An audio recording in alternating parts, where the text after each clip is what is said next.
Income tax calculator এ বছরের জন্য খুবই গুরুত্বপূর্ণ। 31শে মার্চের মধ্যে আপনি সঠিক ইনকাম ট্যাক্স না জমা করতে পারলে আপনার অনেক বড় ফাইন হয়ে যেতে পারে, কারণ আগামী বছর থেকে আপনাকে আর ট্যাক্স দিতে হবে না। চলুন দেখে নিই কী করে আপনি ক্যালকুলেট করবেন। গুগলে income tax calculator calculate me অথবা calculate me income tax calculator দেখবেন, এরকম income tax calculator calculate me চলে আসবে, সেখানে ক্লিক করবেন। এই খুলে যাবে এই যে ইনকাম ট্যাক্স ক্যালকুলেটর। আপনাকে প্রথমেই এই পেজটায় আসতে হবে। আমরা প্রথমে 12 লাখ দিয়ে যখন শুরু করেছে, আমরা প্রথমেই ওল্ড রিজেমে 12 লাখ দিয়েই দেখে নেব।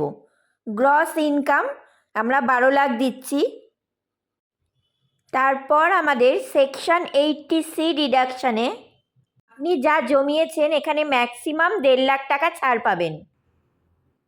এবার সেকশন 80D হেলথ ইন্স্যুরেন্সে 25,000 টাকা, আর যদি সিনিয়র সিটিজেন থাকেন তাহলে আরও 50,000 টাকা ছাড় পেতে পারেন।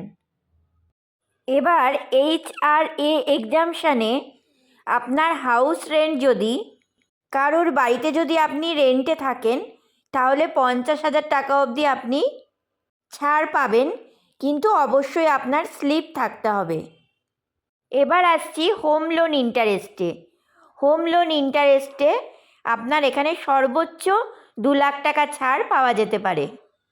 তো সেইভাবে আমরা ক্যালকুলেট করলে আপনার এর মধ্যেই আপনার 50,000 টাকা স্ট্যান্ডার্ড ডিডাকশান দেখানো আছে, তাও আপনার ট্যাক্স লাইবিলিটি হয়ে যাচ্ছে 70,000। এবার আমরা নিউ রিজেমে দেখে নেব। নিউ রিজেমে 12 লাখ টাকা, শুধুমাত্র 12 লাখ টাকা দিয়ে ট্যাক্স ক্যালকুলেট করলে এখানে আমাকে দেখিয়ে দেবে নিউ রিজেমে আমাকে কত পে করতে হচ্ছে। এক্ষেত্রে আপনি দেখে নেবেন আপনার কোনটা সুবিধা হয়। 71,500।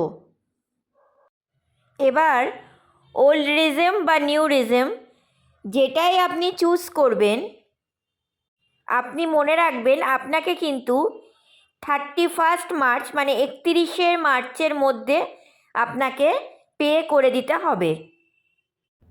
মানে অ্যাসেসমেন্ট ইয়ার 2026-27, আগামী বছর ফিনান্সিয়াল ইয়ার 2025-26 12 লাখ টাকা ক্যালকুলেট করলে আপনার ক্যালকুলেট ট্যাক্স লাইবিলিটি 0। আগামী বছরের জন্য আগামী বছরের যে ইনকাম তার পরের বছর আপনাকে ফাইলিং করতে হবে, তখন কিন্তু ট্যাক্স লাইবিলিটি আসবে 0, তখন আর দিতে হবে না।